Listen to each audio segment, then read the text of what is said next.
Jadi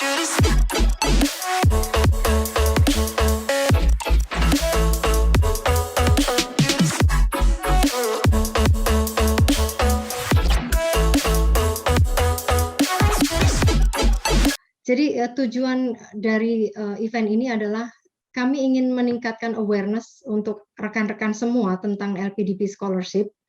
Dan yang kedua tentunya karena kami ini dari IKA UNER USA, maka ingin membantu adik-adik atau rekan-rekan mendapatkan perspektif tentang mengapa sih kok USA, kenapa nggak negara lain. Ya, karena kita ada di USA, maka kita akan share di situ. Oke, next. Malam hari ini atau pagi hari ini, host yang akan menemani saya adalah Neng Ari Sufiati. Neng Ari, say hi dong. Selamat malam semuanya. Sorry.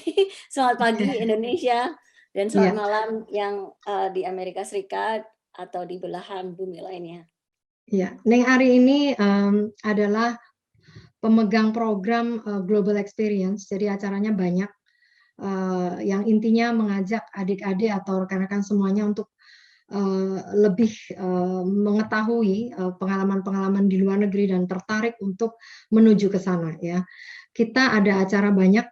Salah satunya yang besar adalah Global Career Challenge yang akan menjaring 10 pemenang. Dan Neng Ari ini juga akan membuat Student Exchange Award yang rencananya kita akan berikan akhir tahun, yaitu kesempatan untuk pergi ke Amerika selama 2 minggu untuk belajar tentang hal-hal yang sifatnya non-akademis, soft skill, dan sebagainya. Oke, untuk malam hari ini kita akan menghadirkan 3 penerima beasiswa LPDP. Yang pertama adalah Tubagus atau kita panggil Cak Ius, kemudian ada Ning Syari dan ada Cak Rifki. Kita langsung saja kenalan. Mari kita mulai dengan Cak Ius. Monggo Cak Ius. Halo semuanya, salam kenal. Ya jadi nice to meet you all again. Di sini aku cuma nemenin 2 temanku yang nanti bakal lebih banyak berbagi. Jadi just a bit of a background. Aku dulu nggak lama di posisi kalian juga. Dulu belajar accounting, FEB di Erlangga University, terus sekarang lagi belajar MBA, Master of Business Administration di Cornell University di New York. Nah, sebenarnya dulu waktu kuliah itu sempat ikut beberapa organisasi atau misalnya ikut beberapa program, sempat ikut Cak Daning juga, terus sempat ikut paduan suara, sempat lomba di Warsaw, Poland, sempat ikut Asian Youth Exchange Program di Thailand, sempat juga ikut Harvard National Model United Nations di US, Harvard University, sama The Shift for Southeast Asian and Japanese Youth Program, saya PCMI. Jadi, kalau misalnya kalian juga sekarang masih belajar di UNER, itu banyak banget kesempatan yang bisa dieksplor untuk mendapatkan pengalaman-pengalaman exchange program ke luar negeri, atau misalnya just club activities atau belajar dimanapun. Nah, kalau aku dulu sih sering nongkrongnya itu di American Corner, Kampus B Library, sama pakai AGE, Erlangga Global Engagement. Jadi resource aku selalu cari informasi-informasi dari sana. Terus setelah lulus kuliah, aku sempat kerja di 3 tempat. Yang pertama di Astra International sebagai manajemen trainee, terus sempat kerja juga di Tada Network, itu startup, terus terakhir 4 tahun aku kerja di Tokopedia. Di Tokopedia itu kenal banyak banget orang-orang pinter, lulusan luar negeri juga. Habis itu ya hopefully kalian semua pernah belajar di Tokopedia. Dan disitulah aku mulai termotivasi juga untuk bisa sekolah di luar negeri karena melihat banyak sekali leader-leader di organisasi tersebut belajar di US dan alumni-alumni dari berbagai program di US. Jadi carilah kesempatan-kesempatan itu dan along the way yakin pasti akan banyak ketemu orang-orang yang memotivasi kalian juga. Itu aja dari aku. Next, mungkin aku mau kenalin Mbak Syari. Silakan Mbak Syari. Hai semuanya. Ya, jadi panggilannya Syari, seperti yang ya Ismail. Oke. Aku lulusan UGM, Psikologi UGM 2011. Setelah lulus, jadi background-nya emang psikologi, tapi passion-nya tuh selalu di bisnis sama teknologi gitu ya. Jadi makanya kalau kalian lihat sekilas, kenapa gitu nggak ada karir di psikologi sama sekali gitu kan. Nah, setelah lulus tuh kerja, sebelum jadi business development executive di salah satu startup India ini, aku kerja di Indonesia sebagai tim kru di event management gitu. Tapi ngelihat, I feel like the scope to learn is really small. Dan aku selalu tahu bahwa bukan ini yang mau aku capai gitu di hidup aku, short term, long term. Nah, dari situlah aku ngelihat bahwa okay, I know, since a little kid, sejak pertama kali orang tua aku beliin aku komputer gitu kan, aku suka banget gitu sama, I'm not into the technology side, but I like how technology can solve people problem gitu kan. Seperti kita lihat misalnya tadi Tokopedia gitu. Nah, disitulah makanya aku kerja di India, lalu aku transition karena kerja, no, this is again not what I want to pursue. Aku lebih tertarik ke bagian produk gitu. Aku transition ke content analyst. Waktu itu ada project Google, dan dia hire orang Indonesia.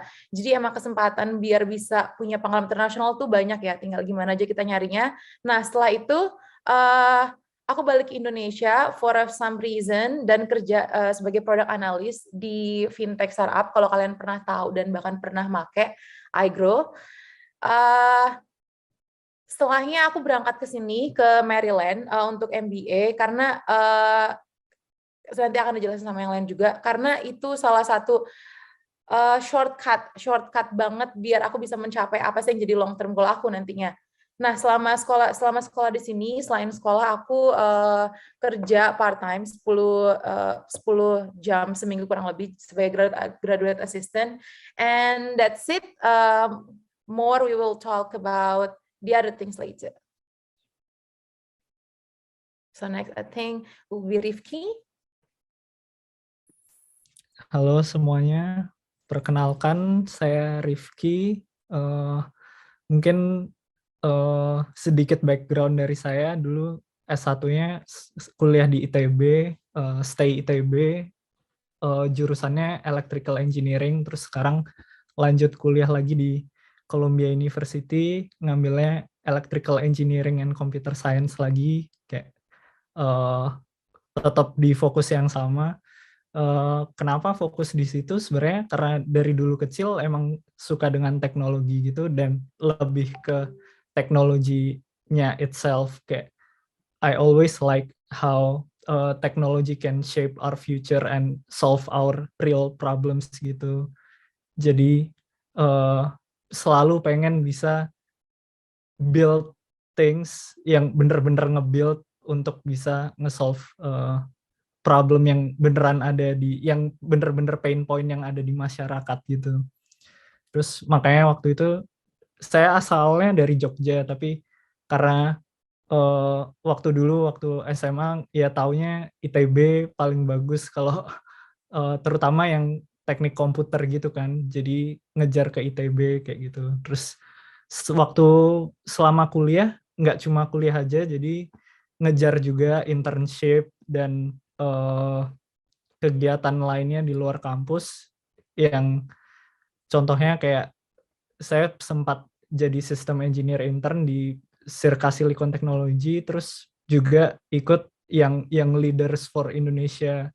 Kalau pada tahu itu juga salah satu experience yang berguna, karena pada akhirnya kalau mau bisa implement anything ke real life, nggak cuma butuh teknologinya, tapi kita juga butuh the other side of things-nya, yaitu kayak soft skills, leadership, communication, teamwork, dan sebagainya, yang itu sangat aku dapetin waktu ikut YLI ini.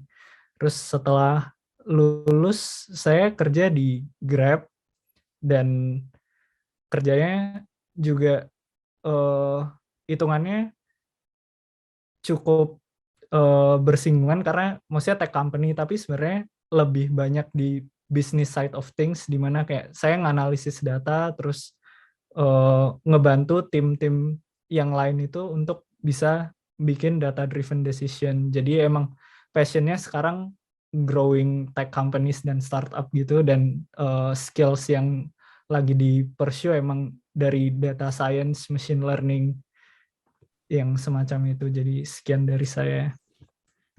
Terima kasih Cak Rifki, Ning Syari, sama Cak Tubagus ya. Nah, itu tadi kita sudah kenalan dengan pembicara malam hari ini. Kami jadi pengen tahu juga dong, pengen kenal juga dengan audiens kita nih. Neng Ari ini ratu game ya. Jadi kita akan bikin quiz untuk teman-teman. Kita mau tahu lebih lanjut teman-teman ini background-nya apa, tujuannya ke sini apa, supaya kita kenal. Monggo Neng Ari. Ya, terima kasih Mbak Dian, makasih perkenalannya Cak Iyus, Neng Syari, dan Cak Rifki, dan teman-teman semua yang hadir di sini. Sebelum kita mulai, kita kasih disclaimer ya. Ini bukan apa, saya pakai aplikasi untuk main game ini, dan saya nggak dibayar atau berusaha mempromosikan aplikasi yang saya pakai. Saya akan bagikan linknya. Sebentar ya, just give me a minute. Jadi ini bukan endorsement ya? Ya bukan, nggak ada endorsement. I wish, right? Oke, itu linknya, atau juga bisa kalau pakai web browser atau device, kalau punya perangkat yang lain, bisa ke menti.com. Ya. Oke, ke menti.com. Silakan ke chat box ya. Bisa ke menti.com. Kemudian ini isi code-nya. Oke. Saya belum. Oh. Akan saya share dulu ya. Sorry. Ya. Oke, boleh diisi sekarang. Ini kita ingin tahu yang datang, yang hadir di acara ini tuh kebanyakan rata-rata statusnya apa. Maksudnya status employment and education. Bukan status yang lain ya. Kita itu nanti Status di luar acara jomblo. status yang lain. Statusnya jomblo. Ini yang lainnya mungkin masuk jomblo itu. Ya, kita kasih 10 detik lagi. 10, 9.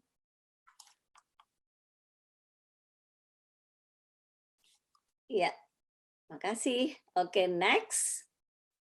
Kita tunggu. Kayaknya masih baru ada yang nyambung. Kita tunggu deh. 10 detik lagi. Nggak tahu kenapa kok senangnya 10 detik. Oh, ini cuma sekedar ini aja intermezzo ya. Jadi ingat. Jadi kalau di sini tuh kalau pesan makanan di Chinese restaurants, kita telepon, pasti ngomongnya kalau ya pick up in 10 minutes. Itu semua Chinese restaurant seluruh Amerika Serikat ngomongnya kayak gitu. Pick up in 20, kalau nggak 10 minutes, 20 minutes. Is that right, Mbak Dian? Pasti kayak gitu. 10 minutes, 20 minutes. Pas 10 minutes ke sana, ternyata belum selesai. Iya, Oh, kalau di Meksiko bilangnya una hora, 1 jam. Oke, makasih banyak. Langsung kita lanjut lagi. Oke, kita lanjut berikutnya. Ya, mengapa alasan apa ikut webinar ini?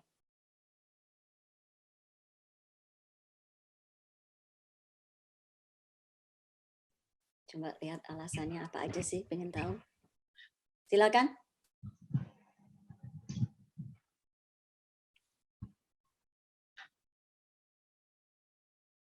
Tekan dikit. Tekan dikit. Saya jadi curiga ini Mbak Dian, lainnya itu apa ya kira-kira? Sayangnya kita nggak bisa apa? Lainnya terus diisi sendiri itu nggak bisa. Jadi kepingin ketemu Mbak Ari yang lainnya sama Mbak Dian. Oke. Lainnya lebih banyak. Apa namanya relasi Wah, itu benar, pengen kerja di US. Alhamdulillah, semoga ya.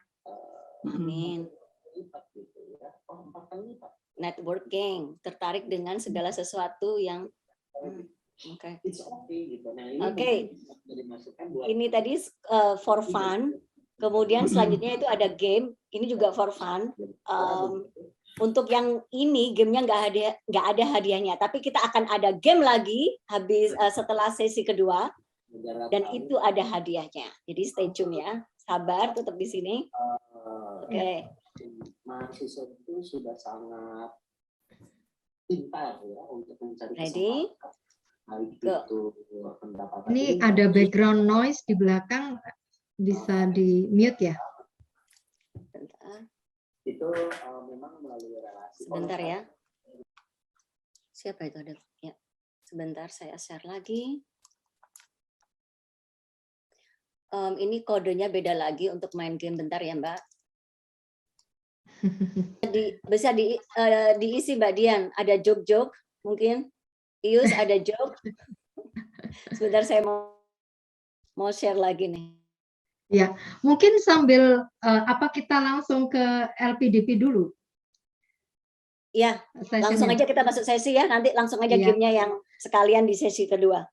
Betul. Nah, ini untuk rekan-rekan semuanya, karena nanti ada hadiah untuk games, tolong pada saat presentasi diperhatikan informasinya ya, karena ada hadiahnya loh.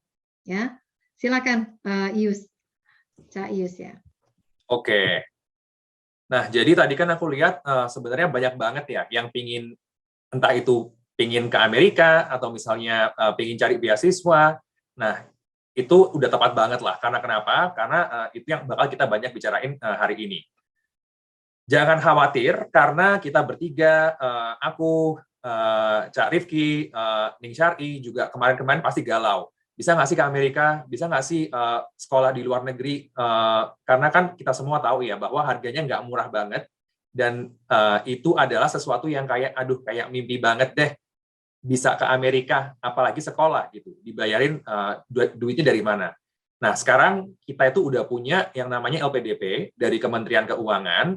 LPDP itu apa sih? Jadi LPDP ini adalah lembaga pengelola dana pendidikan yang dikeluarkan oleh Kementerian Keuangan untuk membantu masyarakat Indonesia yang ingin mendapatkan entah itu S2, S3, riset, atau apapun di luar negeri dengan tujuan untuk membangun tenaga-tenaga ahli lah yang akan pulang ke Indonesia ke depannya, terus habis itu bisa berkontribusi kepada kemajuan Indonesia. Nah, jadi nggak tanggung-tanggung. Kalau misalnya kita lihat di sini, angkanya itu banyak banget. Misalnya nih, udah ada hampir 30.000 orang yang sekarang lagi studi di luar negeri atau sebagai awardee statusnya, kayak kita-kita ini. Terus alumni ada sekitar hampir 15.000, dan dana yang dikeluarkan itu 99 triliun rupiah sampai saat ini. Jadi menurut kita LPDP itu salah satu beasiswa yang cukup royal, dan kalau misalnya kalian mau ke luar negeri dan bingung dana dari mana, apply aja LPDP karena banyak banget supportnya, dan itu list universitasnya banyak. Terus yang seperti kita bisa lihat juga bahwa dia membiayai research, dan dia juga punya kategori-kategori sendiri nih untuk para penerima beasiswa. Misalnya, ada kategori namanya reguler, yaitu pekerja swasta. Ada kategori namanya afirmasi atau targeted, yaitu bagi mereka yang mungkin kerja di BUMN, atau misalnya lain-lain lah. Jadi kita bisa cari nih, kita itu sebenarnya masuk kategori mana sih, dan LPDP punya kuota masing-masing untuk kategori-kategori yang berbeda. Oke, terus kenapa kok kita pilih LPDP? Jadi yang pertama karena memang itu adalah dari Ministry of Finance, dia ini benar-benar program yang bergengsi, terus dia mensponsori banyak banget program. Misalnya aku sama Ning Syar'i, kita MBA. Mas Rifki electrical engineering ya, atau tadi computer science. Nah, jadi mau kalian pingin belajar hukum, mau kalian pingin belajar psikologi, mau mungkin belajar coding, mau mungkin belajar jurusan lainnya, apa aja itu ada, dan itu dibiayai oleh LPDP. Terus LPDP ini banyak pilihan-pilihan universitasnya. Jadi mulai dari universitas di daerah mana aja di Amerika itu dibiayai. Kayak misalnya saya sama Mas Rifki di New York, Mbak Syari di dekatnya Washington DC. Kalau misalnya kalian pingin ke West Coast di Berkeley atau atau misalnya California, ada pilihan universitasnya juga. Jadi kalian pingin tinggal di mana aja, pingin jurusan apa aja, itu ada pilihannya. Terus dananya juga cukup. Jadi dibayari mulai dari biaya pokok, tuition fee, living cost, jadi nggak perlu bingung makan apa, tinggal di mana, karena kita di cover. Terus travel cost, pesawat ke sini, terus beli perabotan di awal kita pindah ke sini, itu semua di cover. Dan lagi, kita punya very, very strong alumni network. Mungkin kalian udah bisa lihat sendiri nih, di sebelah kanan ada foto siapa aja itu. Jadi itu ada Mas Belva yang co-foundernya Ruang Guru, ada juga Tasya Kamila, ada Maudi Ayunda yang pasti banyak banget yang ngefans sama orang-orang ini. Itu mereka semua ke Amerika belajar dengan beasiswa LPDP.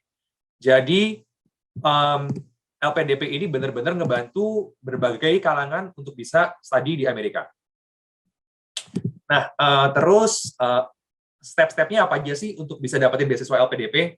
Jadi yang pertama yang pasti administratif ya, esai, terus dokumen-dokumen lengkap semua kita submit. Yang kedua nanti ada kayak semacam tes, kayak SNMPTN gitulah, tapi lebih simpel, tes potensi akademik, biasanya matematika sama bahasa. Terus setelah itu kita bakal ada leaderless group discussion. Biasanya akan dikumpulin sekitar 5-6 orang untuk membahas isu atau topik yang lagi urgent untuk diselesaikan di Indonesia. Kita akan dilihat tuh, di mana sih kita bisa bekerja sama dalam tim dan juga berkontribusi untuk solusi sebuah masalah. Yang terakhir, kita bakal ada interview. Di interview ini kita akan ditanya nih, motivasi kamu ingin belajar ke luar negeri itu apa? Motivasi kamu ingin sekolah di universitas tersebut itu apa? Motivasi kamu untuk mau ke Amerika itu apa? Jadi biasanya yang lolos itu benar-benar harus punya motivasi kuat untuk membangun Indonesia atau berkontribusi kepada Indonesia setelah pulang dalam satu atau lain hal. Kalau misalnya tujuannya cuma, oh aku pengen jalan-jalan, atau misalnya aku pengen, ya pokoknya pengen ke Amerika aja, nggak tahu kenapa, itu berarti harus diimprove lagi tuh. Harus digali lagi kenapa kita pingin sekolah di luar negeri atau kenapa kita pingin sekolah S2 di Amerika. Nah, kalau misalnya udah lulus semua tahap ini, announcement dapat oke, kamu lulus LPDP, tinggal either kamu udah punya sekolah atau masih harus cari sekolah, berangkat habis itu. Jadi supposedly it's very very simple dan cuma kayak selama prosesnya itu cuma butuh waktu 2-3 bulan. Jadi nggak lama. Nah, ini just a bit of a tips. Kalau misalnya kita lagi bikin essay atau dalam interview, itu kalau misalnya aku, biasanya itu, ini keluaran Harvard ya, research-nya ini. Jadi ada namanya the story of self, the story of us, sama the story of now. The story of self itu kayak, kenapa aku? Kenapa ini tuh kayak kita bikin koneksi sama audiens. Kenapa aku yang butuh beasiswa ini?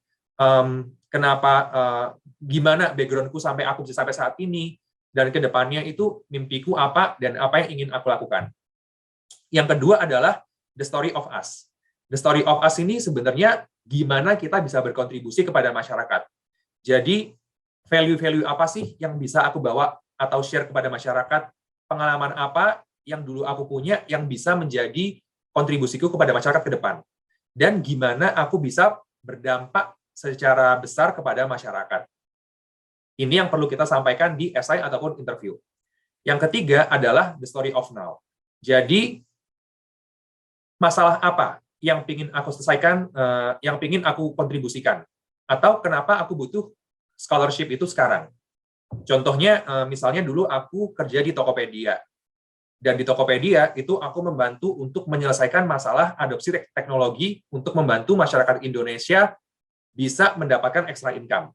Aku bilang bahwa kenapa ini sangat-sangat relevan sekarang, karena misalnya nih, banyak yang pakai teknologi cuma di Pulau Jawa. Gimana dengan pulau-pulau lain di Indonesia? Nah, aku ingin bantu ke depannya untuk bisa menyebarkan teknologi ke luar Jawa juga.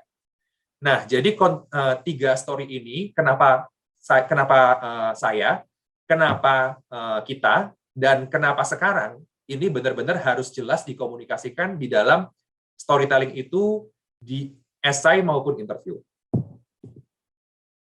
Nah, mungkin juga banyak yang tanya, apa cuma LPDP doang? Enggak, jadi mungkin ada juga Fulbright, ada juga Hubert H. Humphrey Fellowship Program, ada YSEALI, dan banyak banget scholarship lain-lainnya dan grants-grants lainnya. Tapi kenapa kita pilih LPDP? Kembali lagi karena itu bergengsi, itu dari negara, dan itu tadi banyak benefit-benefit seperti pilihannya banyak, dan kita bisa berkontribusi lagi lah ke depannya. Oke, mungkin aku kembalikan dulu ke Mbak Dian. Baik, terima kasih Cak Yus. Ini menarik sekali ya. Jadi LPDP tadi kita sudah lihat dari awal besar ya, sudah hampir 30.000 orang yang diberangkatkan. Dan mekanismenya itu mirip dengan cara yang ada di Amerika ya, bahwa setiap kandidat akan ditanya, they have to explain why do we have to spend on you gitu kan ya, kenapa harus kalian gitu. Dan itu tentunya bisa terjadi kalau Anda memberikan value. Anda tahu apa yang Anda tuju dan memberikan value. Nah, saya mundur sejenak ya ke pembicara yang kita bawa ini pertama kali kita membawa narasumber yang di luar Erlangga untuk IKA UNER ya. Ini dengan harapan memang ke depannya kita lebih luas lagi jangkauannya, bekerja sama dengan banyak pihak. Oke. Tadi sudah disampaikan segala sesuatu tentang LPDP, nanti akan ada kuis, tapi kita tanya dulu nih sama Neng Ari, apakah pengenalan audiens akan dilanjutkan atau gimana nih Neng Ari? Kita ini aja dari audiens ada yang mau nanya tentang apa yang udah dijelaskan Cak Ius. Oke. Iya. Q&A Kita dulu langsung ya. ke game aja nanti. Mungkin kenalan langsung ya di sini ya, monggo. Yang dari UNER atau di luar UNER juga boleh. Mumpung ada 3 narasumber kita ini. Kalau nggak ada yang tanya, saya yang nanya ini. Tadi saya mau ini ada yang nanya nih tapi lewat saya nih. Katanya boleh. Tadi kan dibilang bahwa LPDP itu salah satu beasiswa yang very generous ya. Iya. Jadi orang itu memang berangkat sudah siap, tinggal fokus pada pendidikan gitu ya. Nah, saya mau tanya nih, segenerous apa? Apakah Anda bisa menabung dari uang bulanan yang diberikan? Mau tanya saya. Itu sehari udah geleng-geleng. Silakan, geleng-geleng. Lagi sakit kepala atau memang jawab? Ini ngobrolnya santai kan ya? Kalau kata ya santai aja. Habis tabungan gue. Tuh Rifki juga ketawa, misalnya tabungannya habis. Jadi gimana ya? Cukup gitu. Cukup, iya cukup. Cuman kan tergantung programnya lagi gitu ya, dan tergantung tempat tinggalnya. Misalnya kayak Rifki di New York itu kan jauh lebih mahal, sementara duit yang kita dapat nggak jauh lebih beda gitu loh. $200-300 berbeda itu seberapa sih? Apalagi di New York misalnya. Ini konteksnya East Coast aja ya, karena saya juga posisinya kan di East Coast, jadi belum tahu di West Coast yang terdengarnya itu memang jauh lebih mahal lagi gitu kan. Tapi kalau untuk nabung, kalau emang bener-bener bisa living a frugal life gitu kan, kayak bener-bener sederhana, you might be able kayak sharing room gitu kan, nggak tinggal di apartemen dengan amenities yang diinginkan gitu kan, itu bisa mungkin gitu. Tapi kalau misalnya kita mau punya istilahnya, kalau ada orang yang oh no, I want my privacy still gitu kan, I'm okay with sharing but I still want my privacy kayak gitu misalnya, it will be really tough kayak gitu. Jadi kalau isi yang katanya anak LPDP jalan-jalan nih, itu pakai duit dia sendiri sih kayaknya. Jadi mereka sudah benar hitungannya ya, nggak apa namanya. So you still have to be frugal ya. Yes, yes. Mm-mm.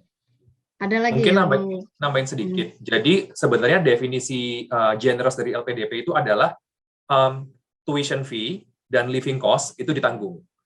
Sedangkan kalau misalnya kita lihat beasiswa-beasiswa lainnya, itu biasanya kalau nggak tuition cost doang, atau misalnya biaya pangkal doang, itu ya living allowance aja gitu. Jadi salah satu, Kak. Nah, LPDP itu mau ngasih dua-duanya. Tapi setuju sama katanya Syar'i bahwa tergantung nih, kita mau hidupnya adalah hidup mewah, hidup medium, atau hidup sederhana. Jadi LPDP itu udah menghitung dengan takaran yang cukup. Tapi memang kita nggak bisa untuk berfoya-foya di Amerika, karena kan fokusnya adalah belajar, bukan liburan, bukan main-main seperti itu. Mungkin Mas Rifki ada tambahan? Ya mungkin nambahin juga sebenarnya udah di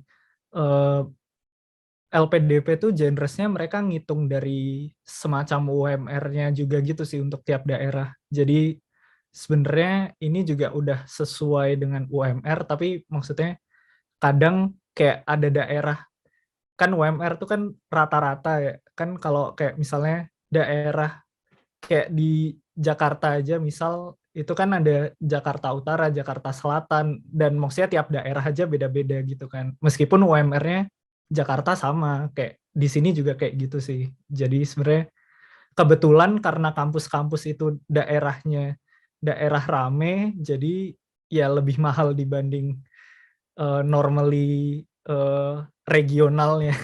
Jadi gitu aja sih, paling ya harus kalau mau bisa juga sebenarnya tinggalnya agak jauh, tapi kan jadi harus ada apa namanya effort transport apa, jadi dibayarnya pakai waktu dibanding Not bayarnya convenient pakai lah ya. uang, dibayarnya pakai waktu. Jadi tergantung kita mau ngorbanin yang mana aja sih.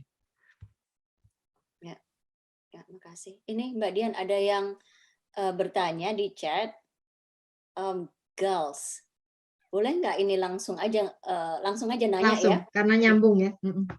Siapa ya namanya girls? Mau langsung nanya? Nggak kelihatan. Masih malu-malu. Girls. Langsung aja nanya. Oke, 1, 2, 3. 1, Oke, 2, langsung 3. aja ya. Jadi pertanyaannya, oh, ini mau ada nggak yang mau nanya? Cahya Gustiari, monggo kalau langsung nanya aja. Ini biar santai nih. Boleh kalau nggak mau nyalakan videonya juga nggak apa-apa, langsung nanya ke pembicaranya. Cahya, ada yang namanya Cahya nggak ya? Sepertinya Jangan masih ghosting malu. dong. Jadi gini, Silakan Mbak Cahya. pertanyaannya, Banyak lagi. Betul sekali gitu ya. Apakah mereka masih milik Indonesia ya? Nggak mau sepertinya. Oke. Jadi pertanyaan yang pertama adalah, pada saat kuliah, apakah masih punya waktu untuk bekerja? And how do you manage that? Ada yang sudah bekerja kan di sini? Bisa share nggak? Ya, mungkin saya bantu jawab ya. Jadi saya di sini juga selama kuliah kan sambil jadi teaching assistant. Maksudnya itu meskipun on campus tapi tetap hitungannya kerja part time yang ada dibayar juga dan memakan waktu bisa sampai 20 jam per minggu gitu. Dan itu sebenarnya balik lagi gimana kita memanage waktu sih. Kalau kayak maksudnya seberapa kita mau mengorbankan waktu kita lagi sih. Kayak kan sebenarnya kuliahnya kalau saya gitu satu semester 4 courses, cuma 4 courses di sini tuh kan graduate level courses yang itu ya mungkin satu course bisa 10 jam sendiri gitu. Jadi kayak udah 40 jam buat 4 course ditambah 20 jam buat jadi teaching assistant, ya jatuhnya jadi kayak kerja overtime aja gitu. Tapi kalau masih ada waktu atau enggak sebenarnya masih kalau waktu ada, tapi tergantung seberapa kita mau mengorbankan waktu kita aja gitu sebenarnya. Tapi benefitnya adalah bisa dapat experience, kayak saya jadi kenal sama dosen-dosen, terus kayak jadi tahu gimana cara menyampaikan materi dengan lebih baik ke orang yang baru pertama kali dengar tentang materi ini, dan bisa lebih paham gimana cara mentoring kayak gitu-gitu. Semoga Makasih, Neng menjawab. Syari. Terima kasih. Neng Syari mau nambahin nggak? Iya, aku mau nambahin sedikit. Jadi kayaknya sempat pernah dengar dan setahu saya itu LPDP tidak mengizinkan kerja. Jadi kalian jangan salah paham gitu kan. Kita kerja tapi di kampus gitu, dan itu dibolehkan oleh LPDP. Jadi bukan pekerjaan di luar kampus kayak misalnya wet racing atau jadi kasir di McDonald's gitu. Dan itu banyak yang seperti itu, tapi kalau LPDP nggak boleh gitu. Nah, itu pertama yang perlu diingat. Yang kedua adalah tergantung kampusnya juga gitu ya. Kalau kayak IUS misalnya di Cornell tidak ada gitu. Dan sementara saya juga itu bagian dari graduate care award seperti itu. Dan sebenarnya kalau masalah waktu, iya bisa-bisa aja gitu. Uniknya kadang kita tuh misalnya kalau saya 10 jam seminggu, 10 sampai 12 jam, tapi seringnya tuh pekerjaannya bisa diselesaikan di bawah waktu itu kayak gitu loh. Jadi kita bisa aja duduk di kantor yang disediain terus ngerjain PR gitu misalnya, atau baca atau ngapain kayak gitu sih. Jadi enggak yang kayak beneran kerja full timer kayak gitu loh. Berbeda-berbeda ya, tergantung program dan pekerjaannya kayak gitu.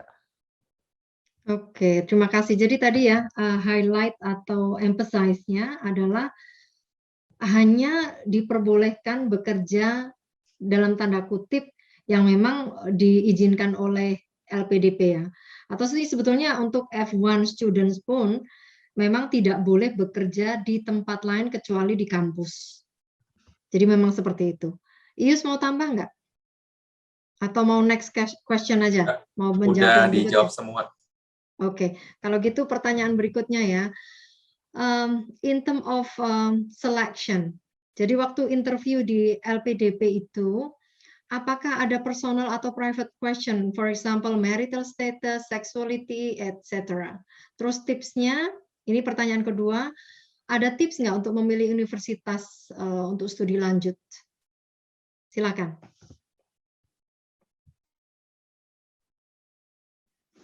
Ayo, Cak Ius yang pertama tuh.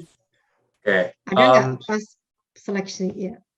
Kalau aku sih nggak dapat ya. Jadi pertanyaan private mungkin aku nggak dapat. Tapi memang aku dengar ada beberapa yang dapat misalnya marital status gitu. Tapi sebenarnya pertanyaannya adalah untuk mengetahui motivasi kamu gimana dan cara kamu menghadapi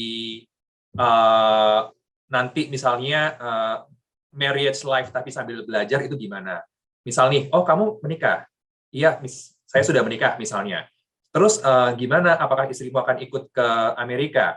Kalau misalnya iya, biayanya gimana? Atau kalau misalnya nanti kalian tinggal berjauhan, satu di Amerika, satu di Indonesia, bagaimana mengatasinya? Atau misalnya nanti kalau misalnya kamu nggak diizinin sama istri untuk berangkat, kamu gimana? Jadi sebenarnya tujuannya adalah lebih ingin mengetahui untuk menghadapi challenge-challenge yang kemungkinan akan muncul ketika kamu sekolah dan kamu memiliki suatu hubungan misalnya, itu gimana? Itu yang pertama. Yang kedua, apakah ada tips untuk memilih universitas?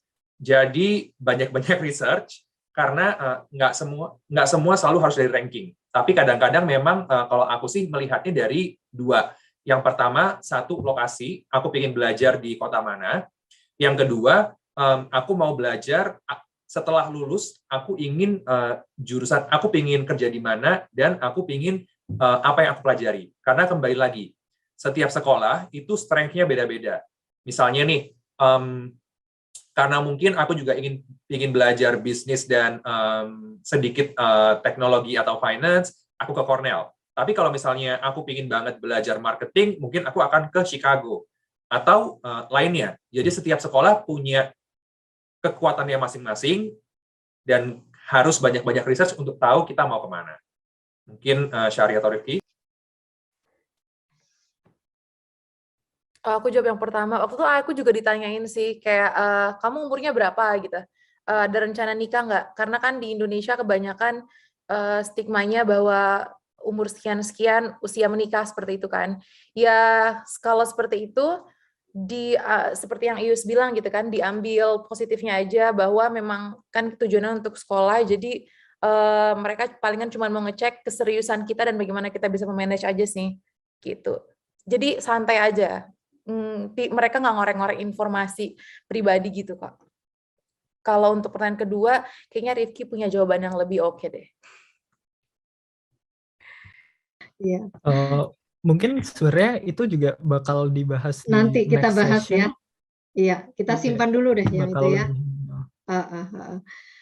Ini juga sama nih pertanyaannya David, menurut kakak yang paling benefit apa yang bisa didapatkan dari MBA itu nanti juga Ius ada deh. Kita simpan dulu ya. Oke? Oke, Neng Ari, kita mau kuis lagi atau langsung ke sesi kedua? Langsung ke sesi kedua. Oke. Terima kasih. Oke, kita sekarang menuju sesi kedua. Sesi kedua akan membahas kenapa sih kok kita ini apa sih benefitnya studying di US? Kenapa sih kok kita ini bahas US sekarang? Kita akan lihat lebih lanjut dari presentasi Cak Rifki ya. Monggo Cak Rifki. Ya, mungkin bisa next slide. Ya, jadi sebenarnya kenapa sih harus di US gitu? Kan banyak ya, bisa di Australia, Jepang, Europe. Tapi hal-hal yang kita lihat kenapa US itu masih sangat menarik itu, pertama banyak banget programnya dan program-programnya tuh reputasinya internasional. Terus yang penting lagi itu tuh setiap program ini tuh study experience-nya tuh sangat fleksibel dan dioptimize untuk masing-masing student gitu. Jadi kayak ada bisa dipersonalize banget. Terus karena ada personalization ini tuh kita jadi bisa kerja bareng sama profesor gitu, jadi bisa dekat, interaksinya dengan profesor tuh bisa lebih dekat. Terus yang menarik lagi adalah karena US ini negara imigran, jadi banyak international student, jadi diverse student body-nya, dan facilities-nya tuh ya teknologi paling baru biasanya pertama kali muncul dari US, jadi kita bisa ngebayangin di kampus-kampusnya itu tuh juga facilities-nya ya state of the art gitu, yang lagi paling bagus di US. Nah, itu kalau dari strength-nya. Terus kalau dari opportunity-nya di US itu tuh banyak banget opportunity buat bisa kerja juga gitu. Dan selain itu, waktu balik ke Indonesia bisa open doors gitu. Maksudnya kalau kita udah punya label gitu, kasarannya label kuliah di US gitu, kayak itu at least bisa membuka lebih banyak opportunity untuk bisa berkarir di lebih banyak tempat lagi. Terus di US ini juga alumni network-nya kuat karena maksudnya pertama belum banyak, dua orang-orangnya emang sering apa ya, saling berinteraksi satu sama lain. Maksudnya kayak kita bertiga juga dari beda-beda kampus tapi saling kenal gitu. Terus ya international experience will always look good on a CV, dan it will help you boost your career. Nah, kita bakal sekarang bahas satu-satu nih. Mungkin bisa next. Jadi menjawab tadi pertama kenapa tips untuk memilih kampus. Nah, pertama itu tuh kita harus tahu nih apa yang mau kita pelajarin, what to study. Dan untuk mengetahui what to study ini ada kalau di US typically ada dua jenis gelar, ada akademik, ada profesional. Akademik nih biasanya lebih teoretikal, bisa tesis bisa nggak tesis, tapi biasanya orang-orang yang akademik ini nih bisa lanjut PhD. Kalau profesional tuh lebih praktikal. Nah, kalau di US sendiri yang menarik ini nih, mungkin bisa next slide. Ya, yang ini yang nggak delay. Oh iya, udah kelihatan. Jadi di US ini nih pilihan program studinya tuh banyak banget dan kita bisa mendapatkan ilmu dan gelar sesuai sama yang passion kita gitu.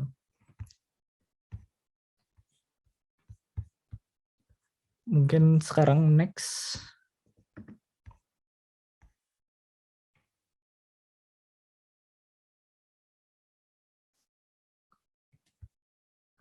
Ya, terus di US sendiri, US ini kan luas ya, dari timur ke baratnya itu tuh mungkin sama kayak dari Sabang sampai Merauke, tapi di sini daratan semua, jadi kayak lebih luas lagi gitu kalau secara area, dan ada banyak banget pilihan kampusnya. Jadi kita bisa milih pertama tuh dari university types, ada macam-macam university types, tapi yang paling penting itu tuh kita harus tahu kayak kita pengen kayak apa, environment, lingkungan yang kita pengen tuh kayak apa. Kayak kita pengen di kota besar atau kota kecil, terus pengen yang iklimnya kayak apa, terus pengen yang kampusnya tuh modelnya yang fokus atau yang lebih generalis perspektifnya, kayak gitu-gitu. Dan mungkin bisa next, kita bisa dapetin info-info ini tuh dari website kampusnya sendiri, atau bisa juga dari yang lebih candid gitu, kayak dari sosial media, kayak contohnya di sini tuh Reddit tuh sering cukup rame. Yang paling penting tuh jangan cuma ngelihat dari nama, kita harus cari yang paling align dengan post graduation plan. Jadi setelah lulus kita rencananya mau apa, nah terus di trace back gitu, kita butuhnya apa dari untuk bisa mencapai keinginan kita itu tuh, kita harus ngambil apa. Jadi startnya tuh dari end-nya, end in mind yang kita pengen tuh kayak apa, baru kita karena udah kebayang kita gambaran akhirnya mau kayak apa, baru kita pilah satu-satu tuh pengennya perlunya apa. Dan mungkin ini beberapa poin yang bisa jadiin patokan juga untuk cari kampusnya nanti, dari kayak profesor, terus apakah well regarded, terus apakah sesuai dengan interest dan passion kalian, dan culture-nya juga. Mungkin bisa next.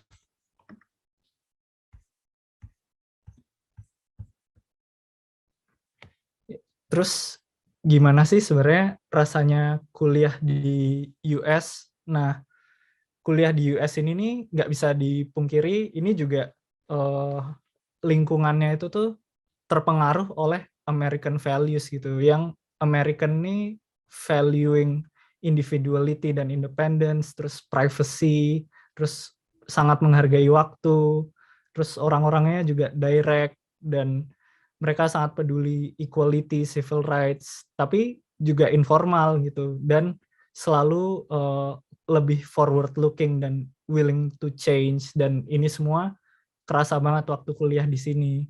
Dan jadinya lingkungan kelasnya tuh mungkin bisa next.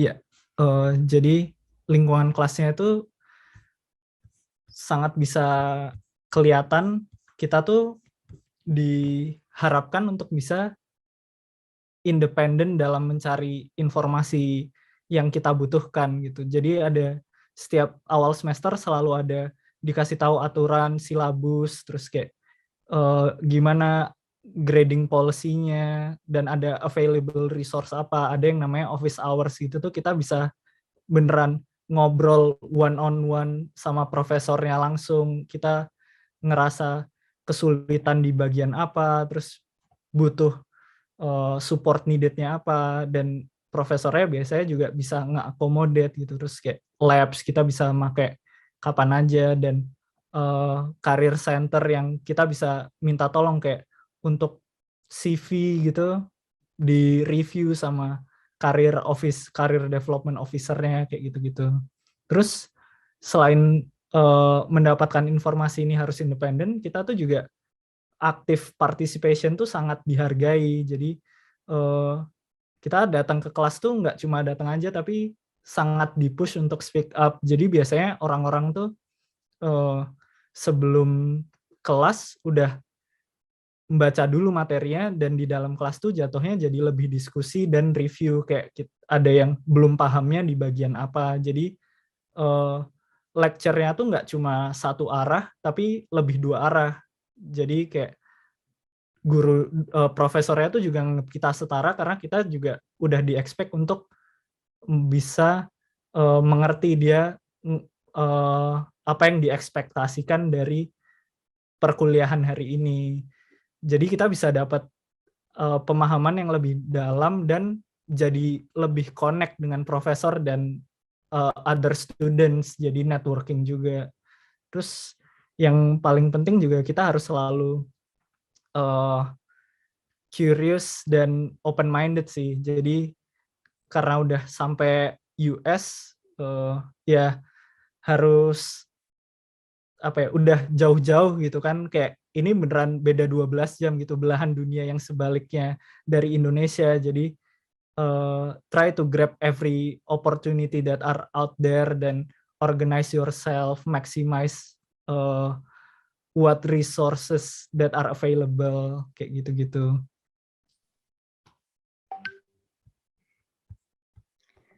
Oke. Ini ditutup dengan Ken Poirot. Rifki, kenapa kok milih Ken Poirot? Ini kalau nggak salah dia ada di Houston ini. Can you tell us about this quote? Iya, maksudnya ini cuma kayak buat lebih memotivasi aja gitu, kayak apa yang kita impikan itu tuh semuanya bakal dimulai dari sekarang, kayak kita harus segera, maksudnya harus memanfaatkan apa yang kita punya sekarang untuk bisa menjadi lebih dekat dengan apa yang kita impikan besok gitu. Ya, jangan ditunda ya, jangan bermimpi saja, segera dilakukan. Ya, oke. Itu tadi tentang kenapa sih, what is the advantage of studying in US, tadi udah disebutkan dari sisi kelebihannya apa. Nah, ini salah satu kelebihan yang lain adalah cultural diversity. Coba Ning Syari mengcover yang ini ya. Ya, terima kasih. Jadi ngelanjutin yang review udah sampaikan sebelumnya ya. Jadi emang salah satu kenapa harus US gitu, karena emang cultural diversity ini tuh menurut aku sebuah added value yang nggak didapetin sama banyak mahasiswa di Europe atau di Australia or UK misalnya gitu. Kalau hanya membicarakan soal etnik gitu kan, kita nggak bisa bilang bahwa US yang paling diverse gitu, karena tetap banyakan orang kulit putihnya gitu. Cuman ketika kita dalam konteks sekolah, ketika kita ada di kelas gitu ya, kita tuh bakal ketemu dengan berbagai macam multiculturalism yang kita nggak dapat di luar gitu. Misalnya di kelasku, ini tergantung programnya lagi ya, karena berbagai program itu macam-macam. Seperti yang aku observasi, misalnya kalau di MBA itu bahkan nggak hanya dari sekedar kulitnya aja yang beda, tapi juga pengalamannya, ada orang militer juga gitu kan. Jadi bayangin aja ketika kita belajar di Indonesia, teman-teman kita ada yang dari Jawa, ada yang dari Kalimantan, Sumatera gitu aja, kita udah punya perspektif yang beda kan ketika ada diskusi di kelas. Bayangin ketika di kelas kita duduk dan perspektif yang datang itu lebih luas lagi dari berbagai macam perspektif. Dan kerennya di Amerika tadi kan seperti yang Rifki udah bilang, mereka tuh di sini sangat menjaga yang namanya privacy, iya. Kalau kita ngomongnya apa ya, individualisme gitu kan, individualism gitu. Oke, kita nggak bisa pungkirin to some extent that happens gitu kan, that's true. Tapi yang perlu sangat kita apresiasi adalah this is a judge free zone gitu. Makanya kenapa biasa orang bilang, we can express anything kayak gitu kan, with some conditions misalnya, jadi ada etikanya juga gitu kan. Nah, next. Nah, jadi how to respond gitu kan, how to respond gitu. Misalnya dengan berbagai macam agama gitu kan, perlu nggak sih kita takut gitu kan, perlu nggak sih kita menyesuaikan, misalnya kita seorang muslim gitu kan, sementara teman-teman kelas kita kebanyakan dengan agama berbeda, mereka tidak punya kewajiban untuk sholat 5 waktu misalnya. Perlukah kita misalnya, oke, ada kelas nih, kita skip deh sholatnya, no gitu kan, we don't have to kayak gitu. Because why gitu? Kenapa gitu? Karena pertama gitu kan, kita di sini I wrote here recognize gitu, and they do recognize too because they live there gitu kan. That's what is awesome here. Mereka merecognize, okay, she's different, he's different. Even dengan topik-topik yang sangat sensitif, misalnya LGBT gitu kan, dia gay, dia straight gitu kan. That's not something that is very taboo to talk about here, but we have to first recognize it gitu. Kita harus mengerti bahwa oke, dia berbeda, saya berbeda gitu. Lalu kemudian dari situ ketika kita sudah bisa merecognize dengan open minded gitu kan, kita bisa belajar untuk menghargai, we can respect them, we can respect their value gitu. Nah, ketika kita sudah bisa melakukan dua hal itu, kita bisa tuh mengempower diri kita, mengempower orang lain. Misalnya dengan kerja kelompok bareng, atau kita bikin kelompok, bikin project bareng. Di sini yang tenar itu kayak case competition, atau mungkin di teknologi kayak hackathon ya, hackathon, iya nggak sih Rifki? Kayak gitu kan. Kita tuh bisa ngajak orang dari berbagai macam background gitu kan, yang bisa nge-support objektif kita gitu. Atau kalau di perusahaan, mereka nge-hire orang dengan berbagai macam background, nggak hanya bahasa atau etnis gitu, tapi juga sampai hal yang kita nggak ngebayangin, misalnya dia seorang let's say professional musician gitu kan, but they can be included over there. Then after that, after we can recognize and then we are able to respect and then empower that, apply that to our situation, then we can celebrate together. Next. Oh, this is it. Well, this is just a little bit about how to we respect, but just a little bit about it. Personal and professional interaction gitu kan. Kayak tadi personal space and what it communicates gitu. Jadi seperti yang Rifki bilang, di sini tuh orang sangat direct gitu. Jadi ketika kita mulai membangun, it doesn't have to be really strict, like I want to be your friend and then you talk as a friend. No, kayak it could be, it just is more like gesture gitu kan. Makanya nanti ketika kalian ada di kelas, ada hal-hal yang kita nggak dapetin seperti biasanya di Indonesia yang kita dapetin di sini. Misalnya orang akan memberikan selamat dengan pelukan gitu kan, kayak hey, congrats gitu. Dia nggak hanya akan ngasih shake hand, misalnya kayak gitu salah satunya, but that is just very common, not to generalize. Dan kita di sini greeting people and pronouns gitu ya, ini harus sesuatu yang perlu kita we just have to be aware of it gitu. Karena di sini kan sangat diverse dari segi tadi yang aku bilang misalnya kayak LGBT atau heteroseksual, apakah dia gay, apakah dia enggak. Nah, ini kita bisa mengaddress pronouns-nya kayak gitu.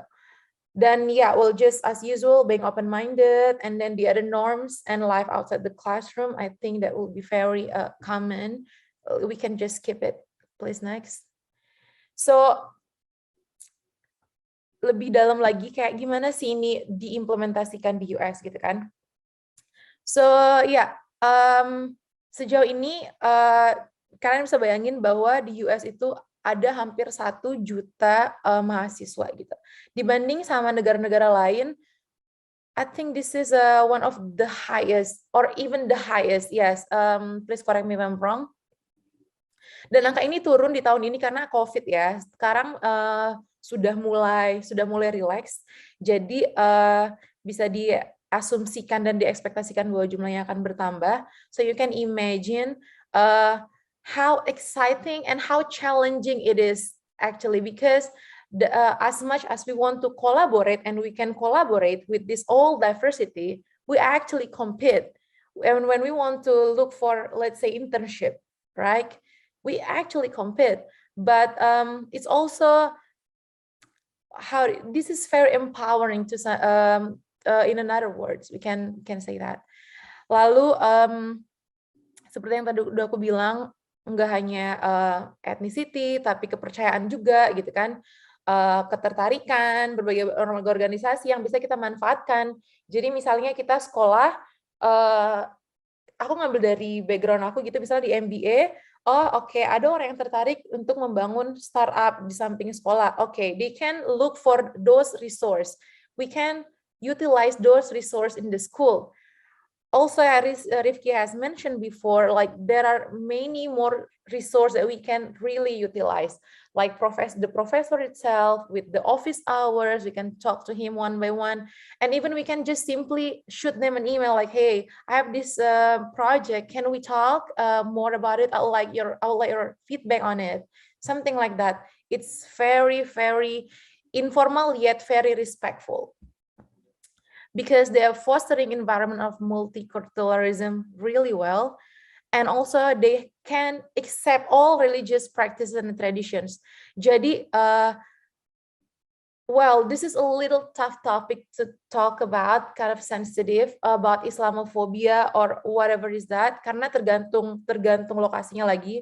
Kalau di kota-kota besar seperti tempat saya, Rifki, Ius tinggal gitu, pandangan mereka tentang religious practice itu lebih relax gitu ya. Jadi pun misalnya kita, okay, I need to pray now. So you just talk to your professor, "Hi Prof, can I have 10 minutes? I need to pray." So you can just excuse yourself from the class, like literally. And then you can pray somewhere when it's empty. If you're lucky, you can even get a free room, but that's not common. But if you're willing to open and then address your concern, like, "Hey, I need to do this, I don't have the resource, how can I proceed with this?" Like literally. Jadi kekhawatiran tentang, okay, kalau Muslim pakai kerudung kira-kira bakal dingirin orang nggak ya? No, you don't. If you even don't drink, you don't have to drink when you go to social, because people here, they do social drinking. But if you like to drink, then that's up to you. Jadi kita tidak perlu memfitkan diri kita dengan budaya yang ada di sini, tapi bagaimana kita bisa merecognize perbedaan itu, dan kita bisa mengkomunikasikan gitu kan, why we are not doing that, why we are different in a respectful way. So that's the underlying.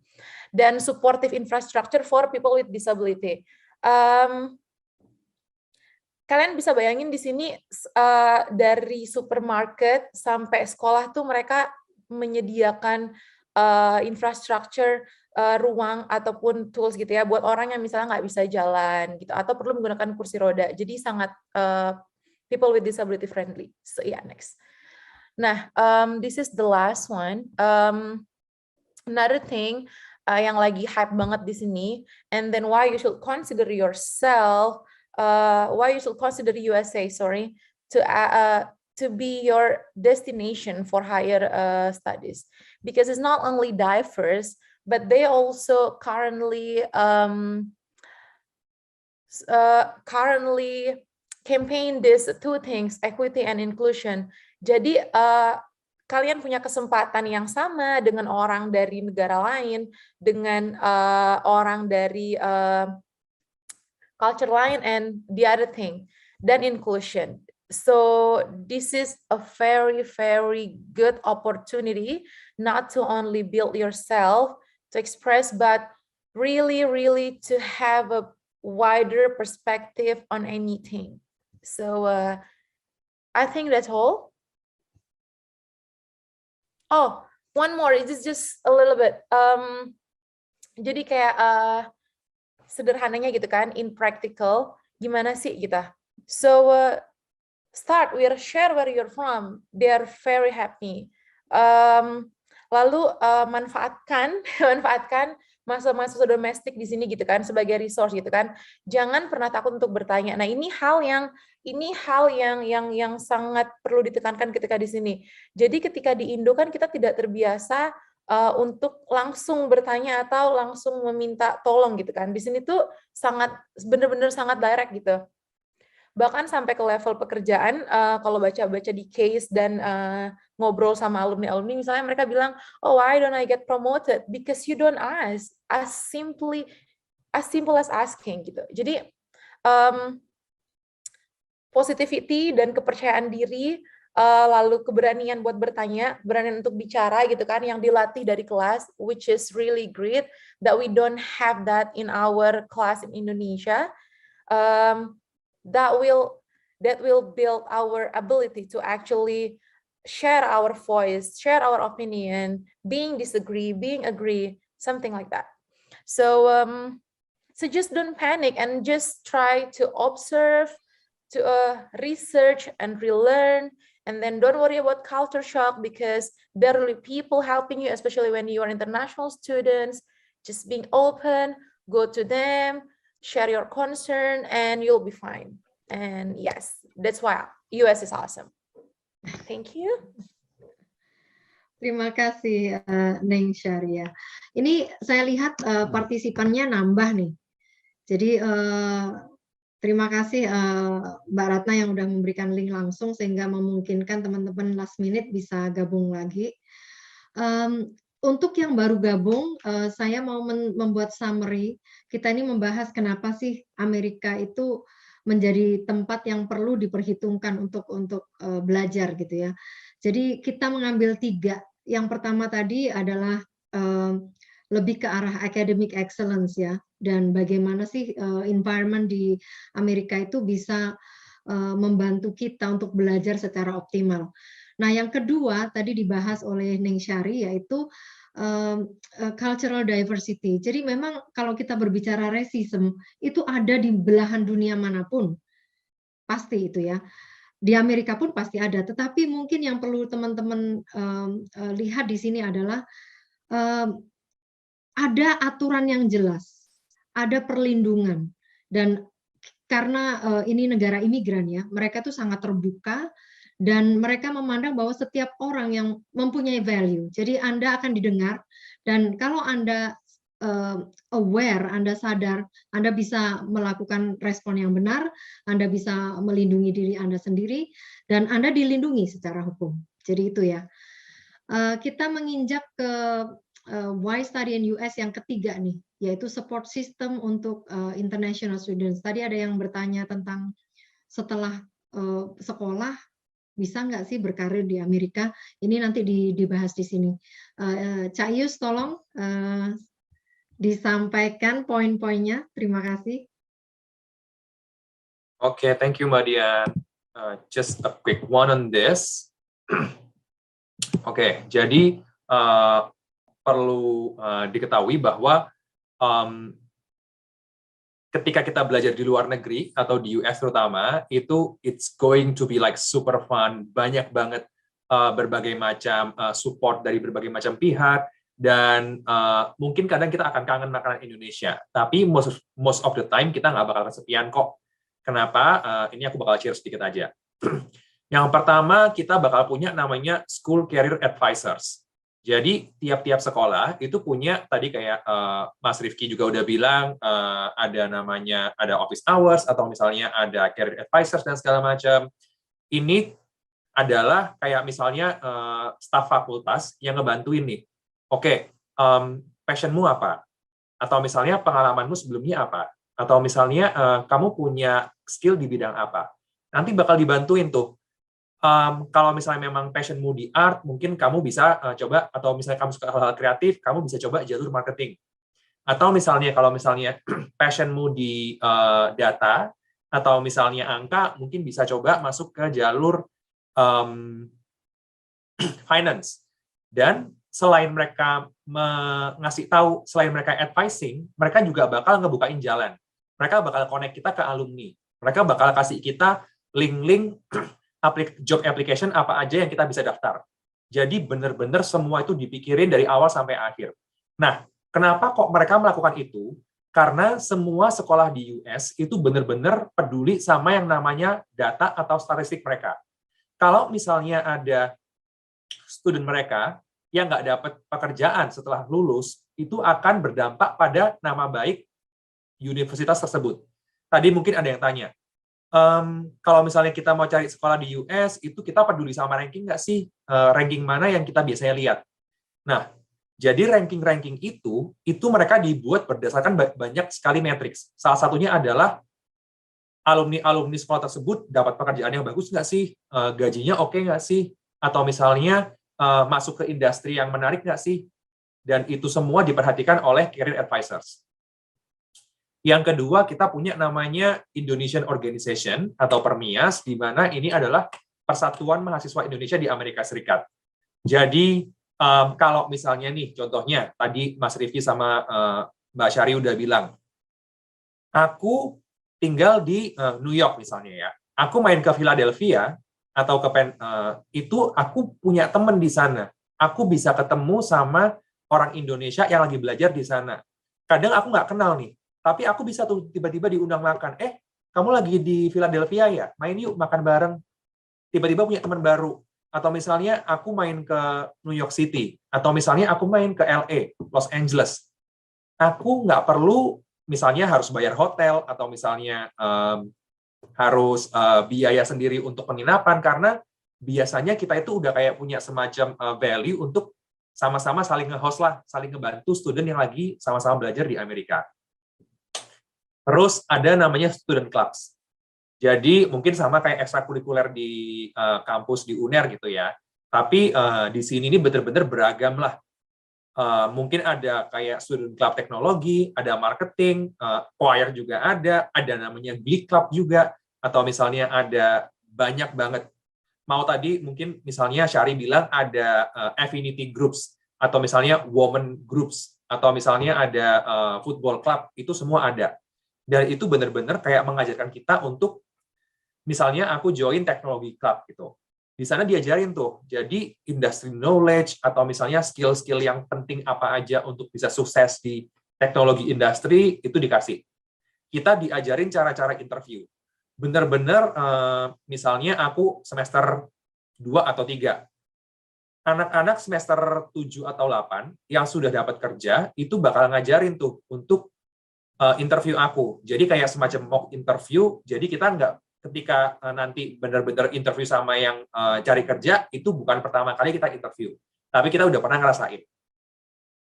Case studies. Case studies ini apa sih? Jadi ketika misalnya kita apply marketing role, atau misalnya kita apply technology role, biasanya itu kita akan dapat soal-soal seperti, oh kalau misalnya kamu mau launching produk baru di perusahaan kita, di Unilever misalnya, strategi kamu apa aja? Jadi interview itu kita akan ditanyain juga strategi-strategi untuk launching produk apa aja, atau misalnya untuk improve organisasi seperti apa, itu semua diajarin di klub tersebut. Dan yang pasti juga alumni-alumni yang udah lulus pun sering pulang untuk ngebantu kita ngasih share. Dan yang terakhir ada namanya LPDP Network. Jadi kembali lagi kita banyak banget